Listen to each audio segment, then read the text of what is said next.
Good afternoon, Connecticut. Welcome to today's lunchtime webinar in which we'll explore the renewable energy of community and what that looks like to different members of the legislative advocacy community.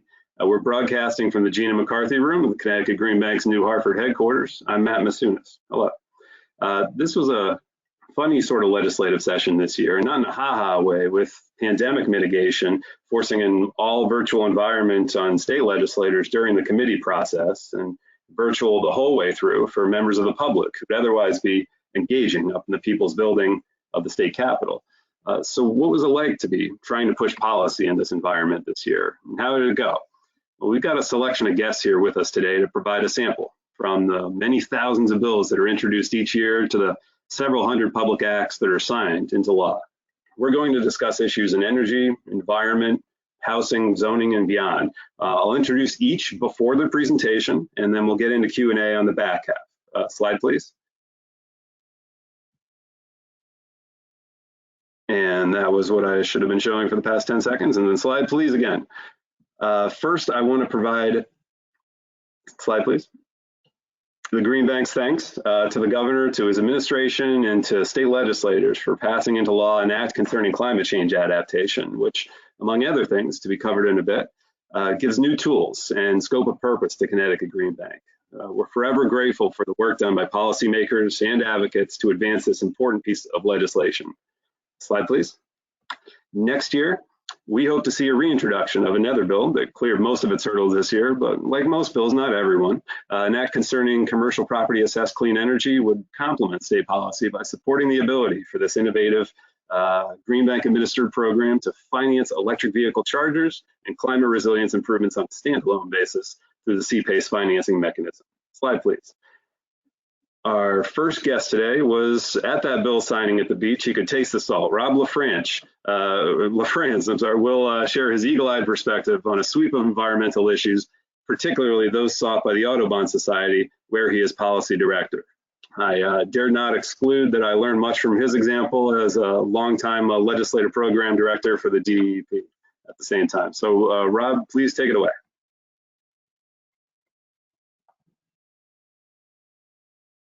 Thank you, Matt. Thank you for the great introduction.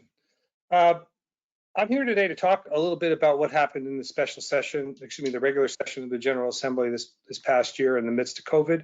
But more importantly, I want to mention and be very thankful for the partnership that we've begun, many of folks in the environmental conservation community, with the Green Bank. I like to describe this as building a new relationship with a historic ally. And that historic ally has really been the president of the Green Bank, Brian Garcia. I can't tell you how important he was on so many of the issues that we dealt with. And I also want to shout out to a few of the other folks on the staff there, Brian Farnan and Matt Macunas, who we've dealt with before. I knew the Green Bank back when they were just a little clean energy finance and investment authority, otherwise known as CEFIA. So for folks who remember CEFIA, you've seen the growth of the Connecticut Green Bank in a way that's been fantastic. And I really want to thank them for a lot of the leadership they've provided in trying to deal with climate adaptation. Next slide, please. So I'll start by talking about the governor's action on the Governor's Climate Change Council, or the GC3. When COVID first hit, we had a real challenge of how we were going to get together and talk through some of these issues. There was an executive order signed by Governor Lamont to really start to take a look at how are we going to build a more resilient Connecticut. And there are a number of subcommittee groups that were formed as a result of that. And everything resulted, all of this work, all of this great work done on Zoom in a very public process with a lot of discussion and a lot of information sharing. We ended up getting to this report called Taking Action on Climate Change and Building a More Resilient Connecticut for All. And here again, Rebecca French from the Department of Environmental Protection, the Commissioner, Katie Dykes, and Brian Garcia all did a great job. Brian was one of 4 folks who I was on the committee of, which was called Financing basically adaptation and resilience. Next slide, please. So what happened was, as a result of the Governor's Climate Council, the GC3 report, the governor put forward a governor's bill that was basically going to deal with a number of issues having to do with climate adaptation. And we work together with a number of the other groups that you see here, including the Green Bank, Connecticut Forest and Park Associations, the Land Conservation Council, Kops, Nature Conservancy, and CCM, as well as Save the Sound, to deal with and try and get action in this space. And this space really being, how do we adapt to climate? A lot of folks have been focused on climate mitigation, and we've been focused on climate adaptation.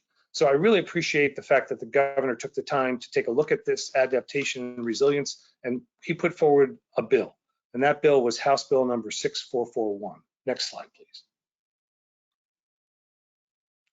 So House Bill number 6441 took a number of the recommendations of that report and put forward basically 4 concepts. The authority to create something called a stormwater utility, the authority for a conveyance fee that municipalities could be able to use to be able, basically a fee that could be charged on a real estate transaction, that the funds from which could then be used by the town to do a number of things. To expand the authority of the flood and erosion control boards to basically make certain that they not only have the authority to do flood and erosion control, but also to do resilience. And finally, to authorize, and I think this is the main piece that I want to be really thankful for in terms of the Green Bank, to authorize the Green Bank to create something called an environmental infrastructure fund, where they're going to be able to use a lot of the tools and resources that they've had to dig into the idea of infrastructure and how do we finance it. Which is going to be a fairly difficult challenge for all of us, but there may be some light at the end of the tunnel. With regard to that, I really do want to thank a lot of folks who were working on this with us, including a person I worked a lot with, Amy Patterson, as well as folks from Nature Conservancy and others who helped really pull all this together. Denise Savageau, Nathan Froling, a bunch of other advocates who really worked on this. Bill Lucy, as well as Randy Collins and Betsy Guerra. I probably forgot somebody there, but I wanted to thank everybody. We really worked hard to pull all this together. As you can see, really what we were looking at was a fairly broad array of policy options to be made available primarily for municipalities and for the Green Bank. Next slide, please. So the governor signed the bill, and this is kind of my little funny little spot here is, I think there's like this whole contingent of security guys behind it. And I'm just wondering if anybody can identify the guy with the tie. I think that's the president of the Green Bank, and who gave me a nice shout out at that event, and who I wanted to give reciprocal shout out today. Next slide, please. So that was the 6441, which I think folks have been familiar with. We were disappointed that it didn't get, that the conveyance aspect of that wasn't passed. But we worked collaboratively. We worked with members of the General Assembly to try and get it to move forward. It just wasn't the year. So we'll have to continue to push on that and similar other functions and ways to pass financing options for resiliency and adaptation. But one thing we did pass was a bonding bill. And the bonding bill included some provisions to fund at about $30 million over the next 2 years, a microgrid and resiliency grant program. There used to be an existing microgrid program that the agency oversaw. This bill, which passed in the special session of September, created this microgrid program, which was microgrid and resilience. And now through this bonding bill, we were able to get another approximately $30 million to use primarily, hopefully, as seed money to identify other areas of federal funding where we could use this money as match. So some of the other programs that we should be thinking about in terms of that are the Recovering America's Wildlife Act, which is a federal bill that we're trying to get passed down there that would help the wildlife division in the agency. The bipartisan infrastructure bill, which folks see on the television every morning. There's a USDA program called the Natural Resources Conservation Service. We're trying to work with that to come up with some funding under some provisions that they have done, including some work that was performed up in Cape Cod. And finally, the FEMA program, the FEMA BRIC program, which is a significant federal source of money to help finance some of this. And I know with the leadership of this new resilience fund, the Green Bank will be working with us as we move forward in that space. Next slide, please. The other thing I just wanted to point out was that the budget passed, and included in that was another $250 million appropriation for CIRCA. CIRCA has been a great ally of folks, of all of us who've been working in this adaptation and resilience space. It's great that the General Assembly has recognized that they needed additional dollars to do their very important work. And I also want to point out that the agency was given an additional amount of money to do something for the passport to parks. In order for us to get people to realize the importance of resilience and adaptation, we need to make certain that our families have the opportunity to visit our great state parks and all of the other places that natural space. And this will help do that. I will advocate that we need more money in this pot, even as we go into the next few sessions. Next slide, please. The other aspect of this bill, which also passed, was the Senate Bill 924. And this goes to the issue of making certain that the department, especially on the environmental conservation branch, has enough resource to do the work that it's supposed to do. So by January of 2022, the agency is going to take a look at what it has in the way of personnel, what it has in the way of programs, and offer up some suggestions and recommendations back to the General Assembly so they have a better understanding of what needs to happen for the department to be able to provide the services that they need to provide. And I think the focus here is also to make certain that we have adequate enforcement, especially in my view, the Environmental Conservation Police, making certain that they're adequately staffed to take care of all of our natural resources in the state. Next slide, please. Two other bills I'll mention in passing. One was an act concerning shellfish restoration program, which was really a Department of Agriculture bill that will allow them to basically get additional structure in water to help restore oyster beds. It also expanded some Public Act 490 property for certain elements of aquaculture. We think this is a really great dovetail to be able to work with folks in water experience on a business proposition, which is oystering, to make certain that not only are we getting additional structure in the water to help provide against climate change and sea level rise, but also to expand the oyster and shellfish industry in Connecticut. The other thing that I thought was a really important one was this concept of soil-related initiatives, the idea of soil health. Folks don't think about it. We just think about soil and water conservation, and we really need to recognize that soil health is a really important element of taking a look at our soils and making certain they're protected. When we talk about solar development, making certain that solar siting is done appropriately, and also making certain that there's soil health surrounding the soils that are under and around the soil of the solar installations. Next slide, please. And finally, two other bills that I want to mention that didn't pass that I was sort of disappointed. One was a study bill that I thought was really significant, that we need to do a better job, generally speaking, of making certain that folks have access to our parks and beaches. This was a planning and development bill that basically was looking to do a study of all of the shoreline towns and how we access our beaches and how we make them available to folks. Unfortunately, it didn't pass. I'm hopeful that the agency and other like-minded folks will start to take a closer look at this to ensure that we have equal access to our shoreline. Understanding and appreciating the shoreline, I think, will help us protect it. And finally, I just want to give a shout out to the department who took a look at a bill that might have been very controversial in the session and decided that they were going to take it under their own wing and have announced a program called the Sustainable, Transparent, and Efficient Practices, or STEPS, for solar development. We've had some scoping meetings and we'll continue to do this. I think it's been a great process that the department has done through public outreach and through negotiation and information sharing. We've been able to do some really great work. So thank you for that. That's sort of my quick environmental conservation, resilience, adaptation things. Thank you so much, and on to the next.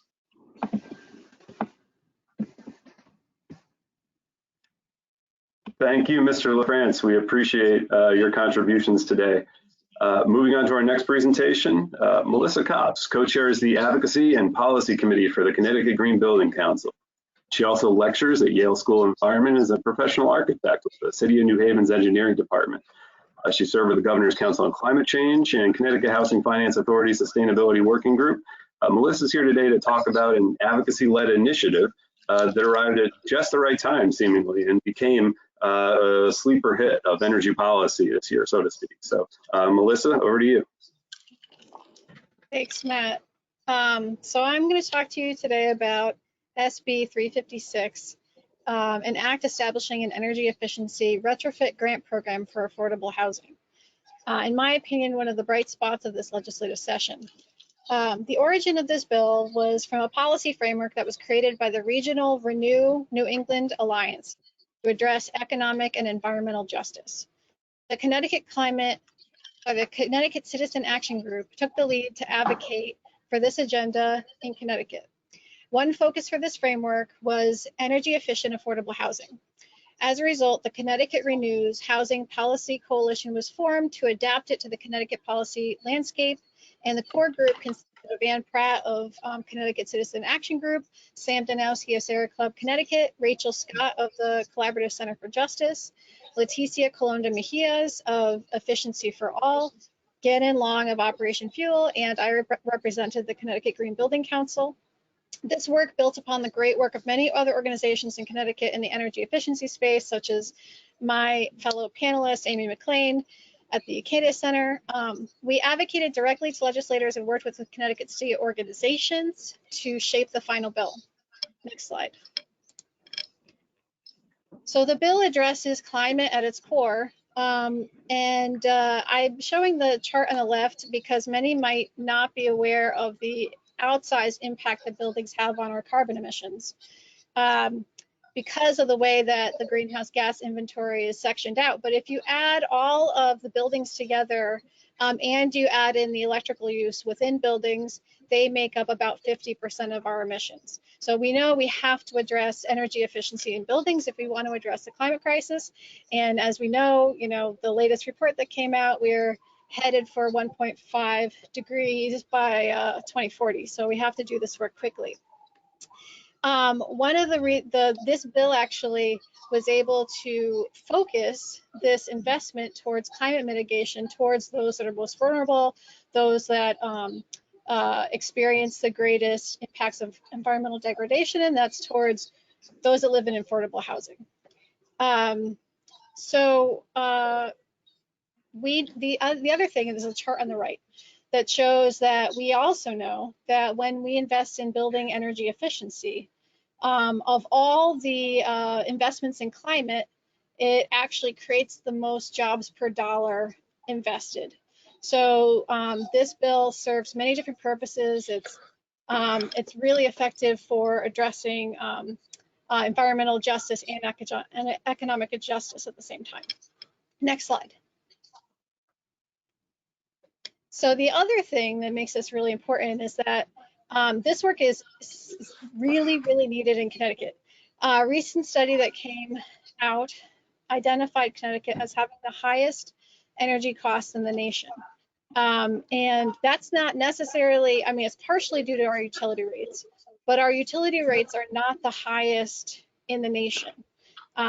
So that leads one to believe that one of the reasons that we have high energy costs is because our housing stock is old, inefficient, and needs retrofit. And then the other thing to note is that because of our high energy costs, we have one of the highest energy burdens in the nation, meaning that those who are low income may have energy bills that equal up to 25% of their annual income. So we think that, retrofitting, focusing this money towards energy efficient, affordable housing will help our state. Next slide. So we identified all the different benefits that come from focusing this money in this way. The other thing to note is that we know that there are many of these low-income families have health and safety barriers that prevent them from accessing these energy efficiency programs that already exist, and up to 30% of them do. So what we did with this bill was we actually added in the remediation work to address those health and safety barriers. So addressing the health and safety barriers, doing the energy efficiency work all together has so many different benefits. It benefits landlords, it benefits tenants, it benefits the state. We're creating jobs, we're reducing income inequality, we are improving health. Not only does energy efficiency work improve health just as a rule, you're creating a tighter envelope, you're increasing your thermal comfort, you're reducing mold and But doing the health safety work also has those benefits. So eliminating asbestos, lead, gas leaks, mold, all those things are going to reduce healthcare costs. And they're also going to reduce hospital visits and sick time and absences. And in addition, they're going to reduce our emissions. They're going to reduce our energy demand, increase resiliency, because if you have an energy efficient envelope, you can withstand extreme changes in temperature better without having to turn on the air conditioner or go to a warming center. And it increases the ability for people to use their disposable income for other things other than energy use. And it reduces the need for subsidizing people's energy bills. So basically, you know, you're kind of removing a source of state subsidy. So you're fixing the problem so that, you know, people don't have to continue to draw from those state subsidies. Next slide. So one thing that made this bill so successful is that we identified a champion early on. So the chair of the Housing Committee, Rick Lopes, he took this on. He made this his bill this session, and he did all of the work to bring everybody along. And this bill passed with overwhelming bipartisan support. One of the reasons for that, I think, is that it addresses the needs of landlords and tenants at the same time. And we know that there's, you know, a lot of eviction crisis going on with people not being able to pay their rents. And the more that people can reduce their energy costs, the more stable people are going to be in their housing and less likely to have to be evicted. So I think that, you know, I think that this bill just really hit the spot for everybody. We know we're going to get you know, a bunch of infrastructure money, or we're hoping that there's going to be a lot of federal money. So having this plan in place really allows us to utilize that funding that's coming. Next slide. So what does the bill actually do? It awards grants for affordable housing. It's not only for deeded affordable housing or public housing, it's for any naturally occurring affordable housing, because the people that are prioritized are those that qualify for means tested assistance and energy assistance in our state. That was an important thing. We all wanted to make sure it happened, that we were addressing those people that might not necessarily be able to access this funding otherwise.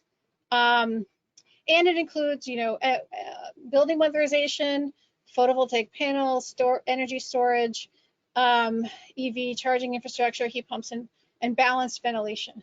It includes mitigation of health safety hazards, just as I said before. And it does prioritize using local contractors and paying prevailing wage, and using minority business enterprises. Next slide. So now that the bill is passed, and we're super excited about it, and actually we've been hearing that nationally a lot of people are super excited about it too. They think it's a pretty progressive bill that now other people are looking to us to do something similar.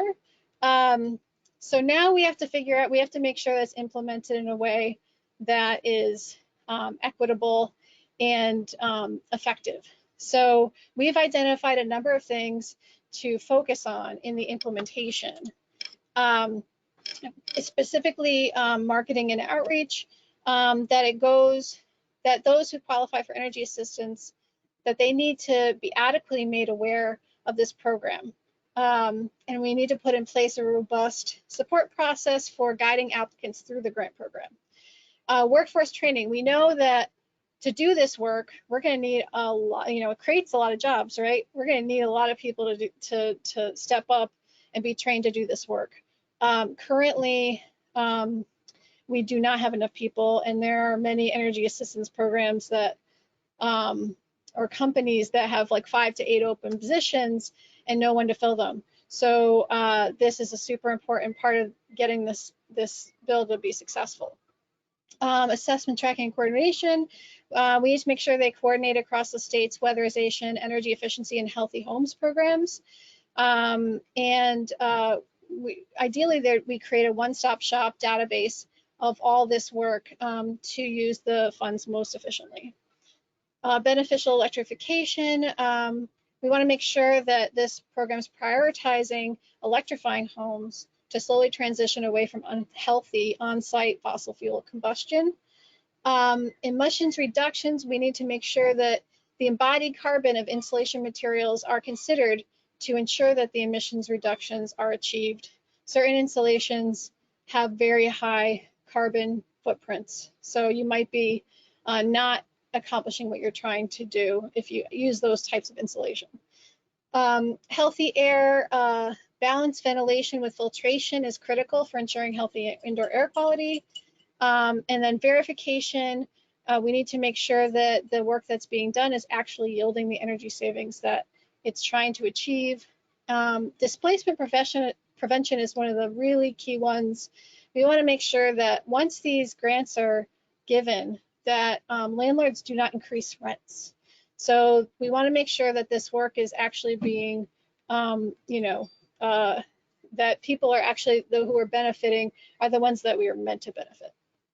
And then at the end, reporting metrics and goals, we want to make sure that we understand, provide data for services and household serves, energy savings, and set a timeline for ensuring that all affordable housing in Connecticut is energy efficient by a certain date.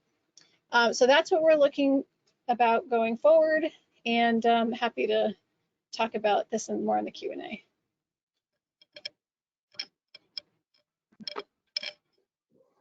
Awesome. Thank you so much. I want to remind guests with us today, they can put any questions into the chat box. We'll curate those, cover them in the time that we have after presentations. I'm sure all our policies discussed today will inspire audience engagement, but whose will inspire the most?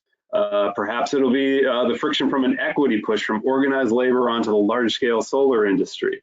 Aziz Dehkan is the Executive Director and Lead Organizer for the Connecticut Roundtable on Climate and Jobs. Mr. Dehkan's a longtime organizer with climate and social advocacy, and he stepped into a role that blends climate advocacy and organized labor. This should be interesting. Mr. Dehkan, all yours. Thank you. Thank you to the Green Bank for inviting us here to talk about this. The bill that I'm going to talk about is called SB 999. The official name is an act concerning a just transition to climate, protective energy production, and community investment. We prefer to call it the Climate Jobs and Investment Act because that's exactly what this bill does. The genesis of the bill came about when we were talking with our labor and trade partners about the gravel pit solar project up in East Windsor, which is a 120 megawatt project being developed by a hedge fund named D.E. Shaw. And when we started to look at what they were doing, we were very concerned that the jobs were not going to be set on prevailing wage, that out-of-state low-wage workers were going to come in and do the work. And in an environment where Connecticut needs to lead on jobs, where Connecticut needs to lead on environmental issues and renewables, we felt that that was really wrong. So we started working to push the developer to move towards a prevailing wage, towards a PLA. And as we were working on that, we realized that it would probably be beneficial not to have to go after each one of these developers, that it made more sense to try to put a bill together that protected all new renewable energy production, that helped level the playing field for wages. And that was the genesis of SB 999. And along with our trade partners, Joe Toner, Nate Brown, Dave Roach, our environmental friends, Sam Danowski and Pratt, the Sunrise people, multiple different outpouring of support came. And we started to work with the bill ended up in the Labor Committee. Julie Kushner and Robin Porter were advocates for this bill. And I have to say that, you know, in a session where you couldn't go face to face with people, it was a difficult job. And the best way to gauge how you're doing is to actually be there and to talk and to find out, you know, where the pitfalls are. But Julie Kushner and Robin Porter were fantastic in helping push this forward, as was Katie Dykes, who helped, I guess the best word to say is massage some of the language in here so that when the bill was passed, implementation would be easier. And so, you know, working through the Labor Committee, just pushing through, just coming up through obstacles, trying to, again, convince the other senators and the other representatives how this would work. And how it works is, the bill's pretty simple, really. The bill requires a prevailing wage on renewable energy projects that are 2 megawatts or greater. The prevailing wage is unusual in that it also covers operations and maintenance, which we thought was really important. And it has a community benefits agreement, which will help towns as these projects pop up to work towards workforce development. And I know you've just heard a couple of people talk about workforce development, and this is a crucial piece. You know, we can put all these projects up, we can create the prevailing wage, but if we don't train people, if we don't get people from marginalized communities into these projects, then we're missing a huge opportunity. Renewable energy just isn't about the energy source, it's about getting people to work. And I know that Connecticut has a low employment rate, and we believe that as we start moving through SB 999 and trying to find ways for implementation to make sure that the developers do the right thing, that they're held accountable. And we're working with the Department of Labor, we're working with DEEP to make sure that the requirements within this bill are held fast to developers. I know we've had a little bit of pushback from some solar companies, smaller companies, and the fact is that we made sure that this bill didn't affect them. This is for large renewable projects, and this is for jobs. This is a job creator ultimately, and we feel that, you know, the way we can change the climate crisis. And if you read yesterday's report from the UN, it's a red light. We're in trouble.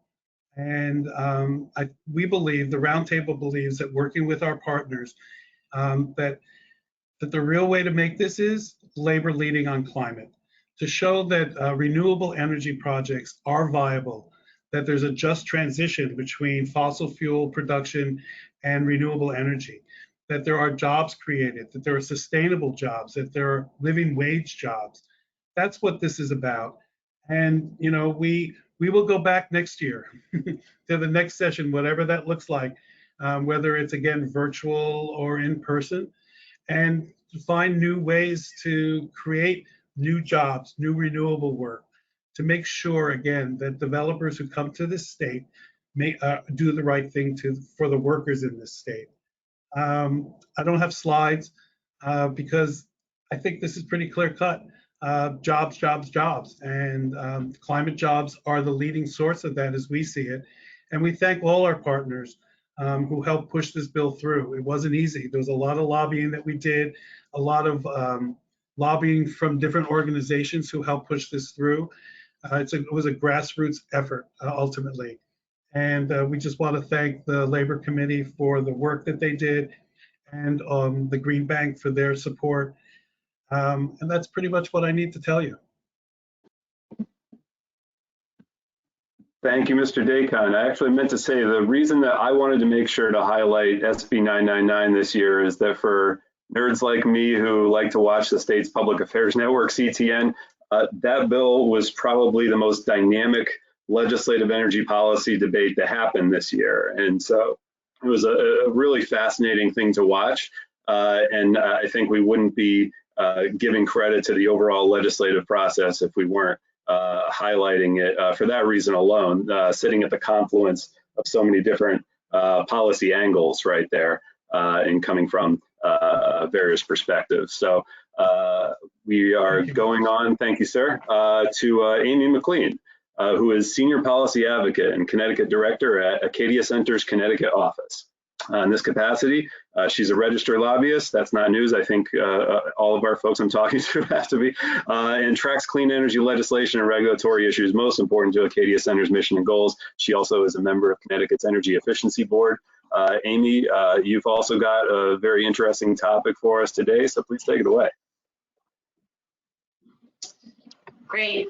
Thanks, Matt. I love hearing from the other folks on who have been presenting today, because I was active with them as well, not quite as critical, but those are such important issues. And so it brings me to what we're talking about today is the Transportation Climate Initiative. Many of you probably have heard of it, but it's not well understood, and I think obviously it's fairly controversial. So what is it? Well, it is a multi-jurisdiction program to reduce pollution from cars and trucks and other on-road motor vehicles, and to increase investments in equitable, cleaner, and more resilient transportation system. What are the goals? The goals are to reduce carbon emissions from the transportation sector, which is 40%, by the way, of our emissions, improving air quality and public health, expanding access to clean and affordable transportation options by investing in new projects and resilient infrastructure, and promoting local economic opportunity and creating high quality jobs. What Aziz was just talking about is exactly right. And we have to start doing this. So Transportation Climate Initiative can also be a companion piece to what Aziz was talking about today. Advancing equity in communities that are overburdened with air pollution and underserved by transportation system. So why invest in clean transportation? What's the deal? You can, next slide, thanks. Well, the Georgetown Climate Center, many of you may have heard of them, invested over $1 billion in Connecticut over TCI's first 10 years to reduce vehicle pollution and improve transportation. And it would create jobs, increase disposable income, putting money back into the pockets of residents, save Connecticut residents millions of hours sitting on I-95 and I-91 and 84, and save thousands of lives by reducing the local air pollution. Next. So the health benefits themselves actually pay for this. So substantial and significantly larger than estimated program costs. In Connecticut, TCI is projected to deliver over $360 million in annual health benefits by 2032. 30 avoided deaths and over 2,000 avoided childhood asthma cases per year by 2032. Air pollution reductions from TCI alone will not eliminate the racial health disparities found between communities, but if designed equitably, TCI can help. Health benefits occur in every county in the region, both rural, and this is important because I think there's a misunderstanding here, both rural and urban. The stronger program design, the greater net benefits are for health and reduction emissions. So the goal to begin transitioning, we're investing the proceeds. The goal is to begin transitioning the transportation system to zero emissions. Specific investments determined individually by states. We decide how we want to use them as states who adopt TCI. Potential Connecticut priorities are expanding CT transit, electrifying trucks and buses, safe sidewalks and bike lanes, among a lot of other things. What I should say there as well is broadband is also considered to be one of the investments, and that is going to help exponentially with our rural communities. So how do we get there with ensuring equitable outcomes? Next slide. Connecticut has created an Equity and Environmental Justice Advisory Board to oversee these investment proceeds. So that the board would be able to be determining where these proceeds are going to be going.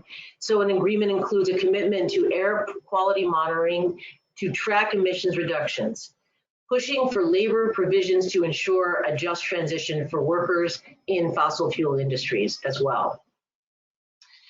most recently, there has, as we all know, a huge and urgent need for climate action, and it's become clearer every day. Opposition groups, fossil fuel retailers, and Koch-funded Yankee Institute spending big on misinformation to delay climate action and squeeze profits from imported fuels. I know everybody here has been seeing the misinformation that's being perpetuated by those groups. So where are we going from here? Well, the Connecticut Transportation Future Coalition is leading the fight to set the record straight. And we are, as a coalition in Connecticut that has grown since the end of the session, which we did not get a vote, and we're looking towards September. We are right now holding press conferences every week this August. Direct legislative outreach is still happening. So the session essentially for me never ended, yay. Action alerts and ad campaigns is happening right now. Keep your eyes open because that's what's going on. And webinars such as this one and info sessions that target legislative groups that may not have gotten a good idea of how this is going to be a benefit to certain groups that think it might be hurtful to their constituencies. But if you look to the right, this is from today, or yesterday. Heat index could top 100 in Connecticut this week.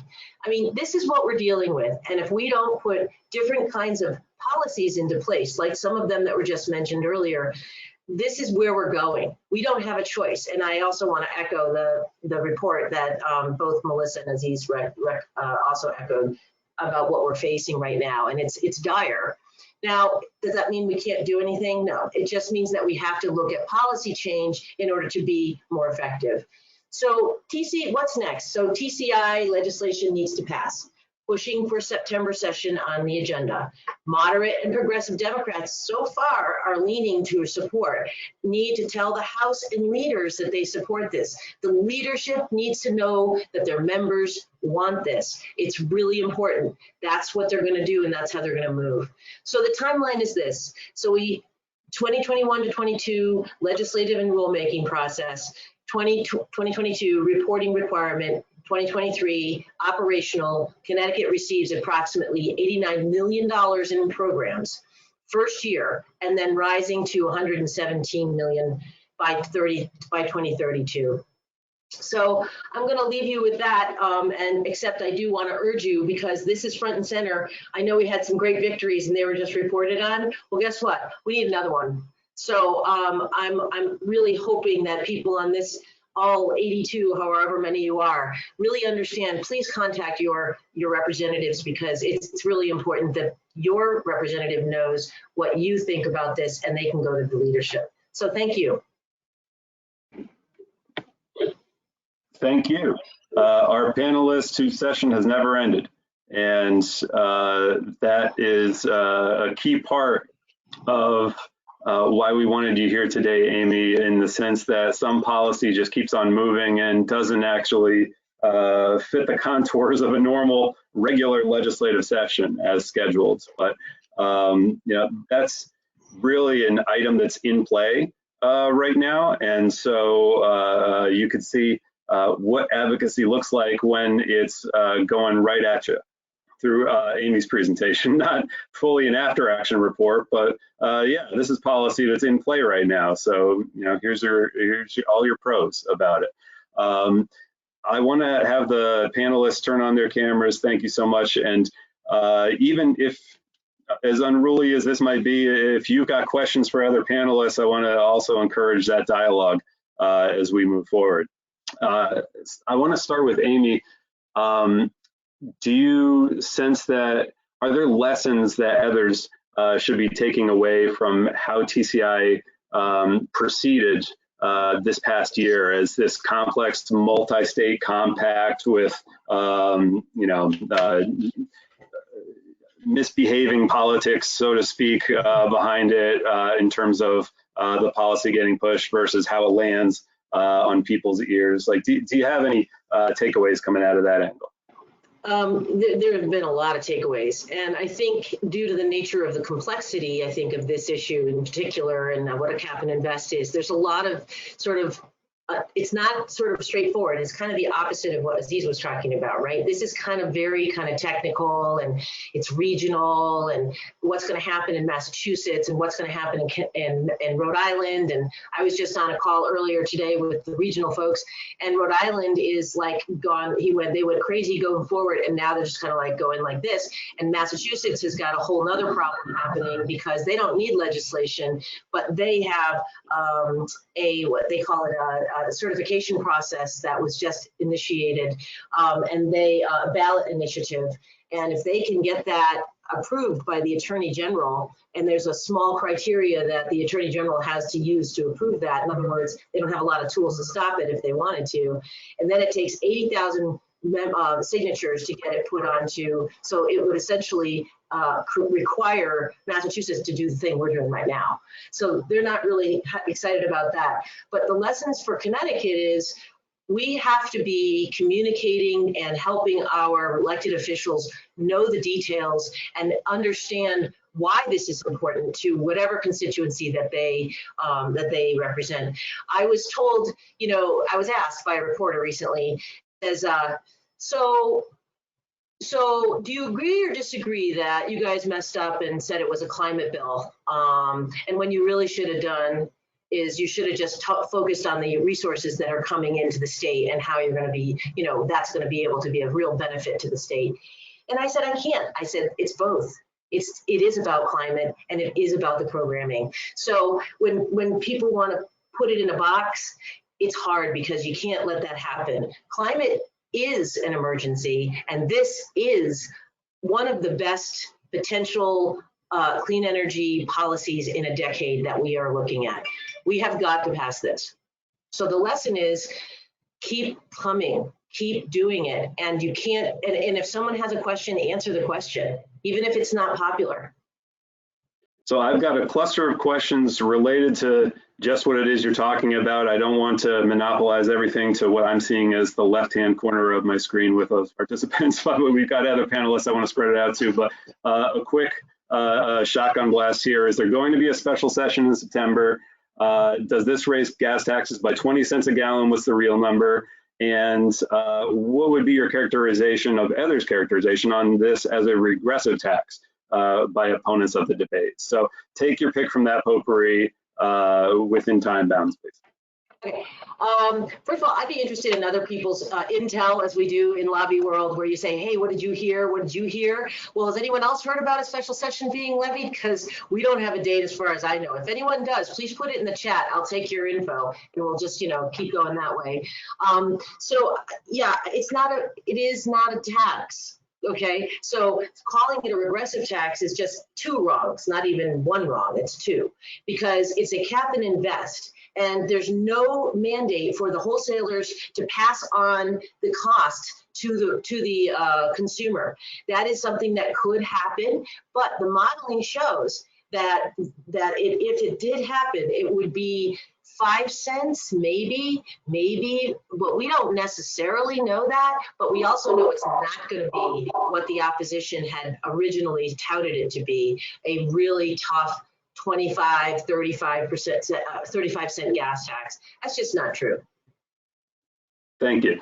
Moving over to Aziz. Now, 999, I'll admit that this was a policy that gave me a little bit of heartburn at first, in the sense that I'm always watching these deployment cost curves for climate change mitigating technology, solar power, other sources of renewable energy.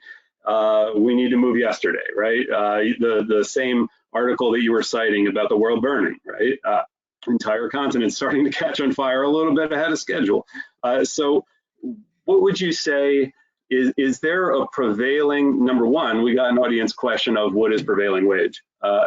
So if you could answer that. But number two, is there a prevailing aspect to this which actually relates to the federal Biden administration giving their bent toward union labor and the benefits of economic prosperity that can be enjoyed on a more local basis from these projects? What sorts of co-benefits? How would you identify that and just characterize it as you will? I haven't been able to read the 2,400-page infrastructure bill completely. It's my understanding that there is prevailing wage pieces in there, as is a PLA for renewable projects. Again, that's not, I'm not certain exactly on that, but that's what I've been hearing. And prevailing wage really is just to make sure that that labor standards, that labor wages are attached to these renewable projects.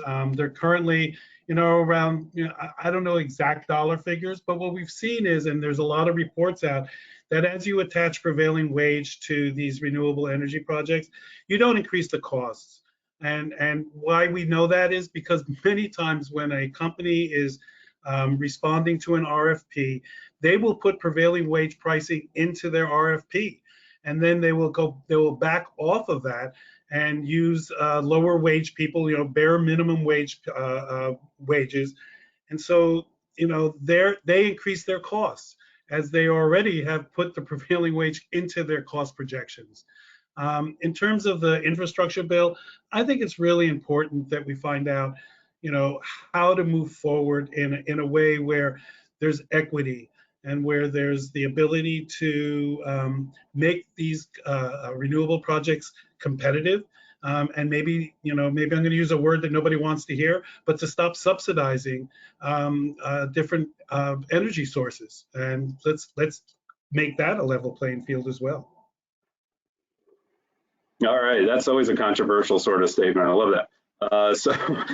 Melissa, you had such an awesome coalition pushing 356 this year. You were talking about CCAG in the lead. You had folks like Leticia Colon de Millas spending time on this, which is like Joan of Arc is on the playing field.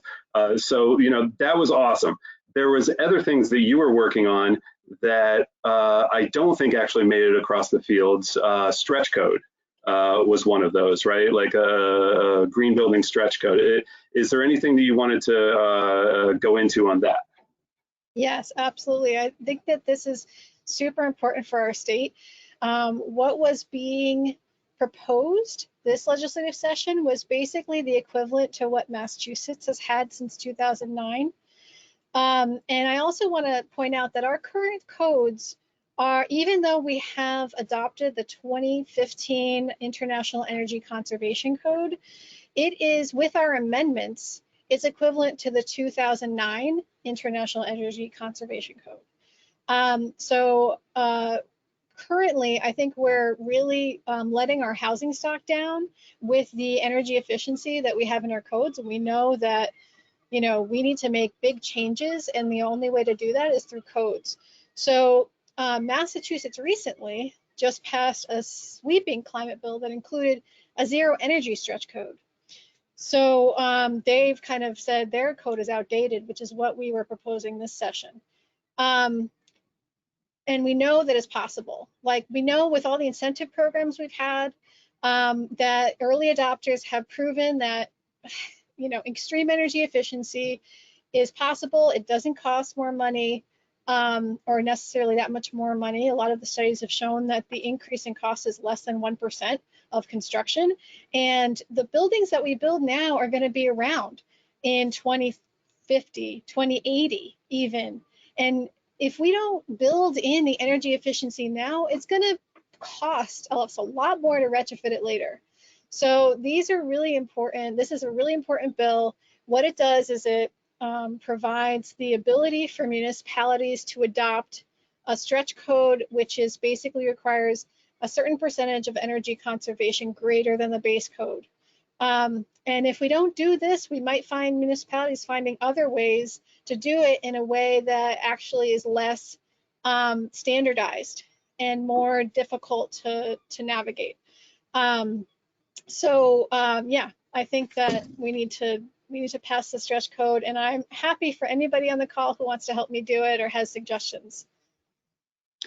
Thank you. And on that previous policy, 356, Affordable Housing, Energy Efficiency and Distributed Energy Resources Grant Program, question of who is the implementer of that, with DEEP being the implementer of the policy. I would venture that even this is still in formation as far as the administration of this, that it's through a contractor network as usual in terms of who is actually putting those improvements out there.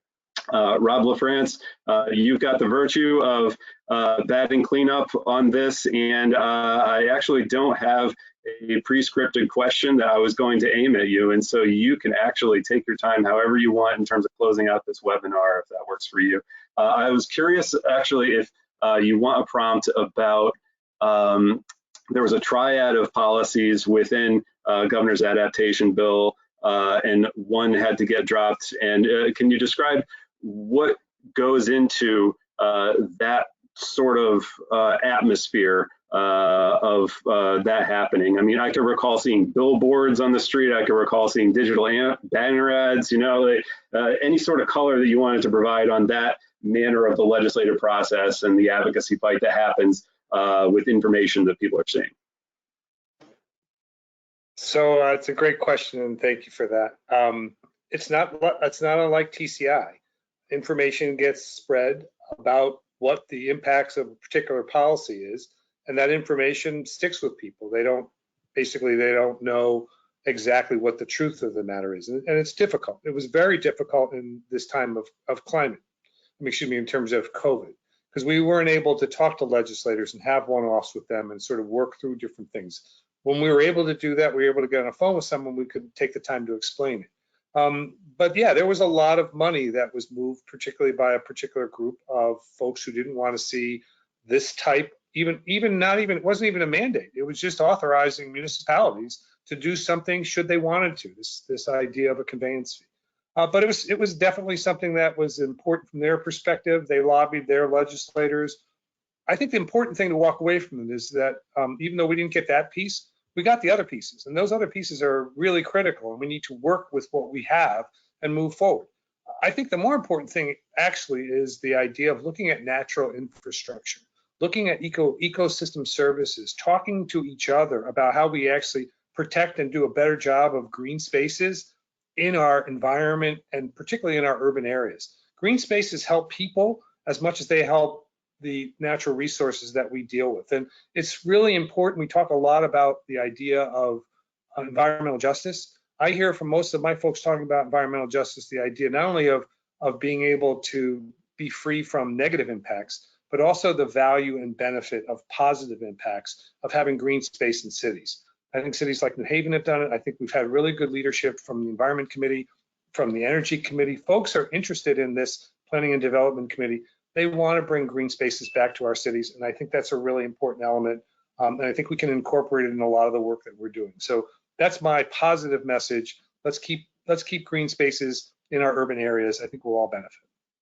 And like ending your testimony when the 3-minute buzzer goes off exactly at 3 minutes, you've done so at the exact 1 hour mark. So congratulations on that, sir. Thank you to all our panelists today. This has been great. We hope our audience has been feeling empowered by this renewable energy of community. Look for more webinars on the Green Bank series in the future. And we hope you have a great day, everybody. Slides on this will be shared after the fact. Thank you so much. Take care. Thank you, Matt. Thank you, Matt. Thank you, Mr. Macunas, and thanks to the Green Bank. Thank you.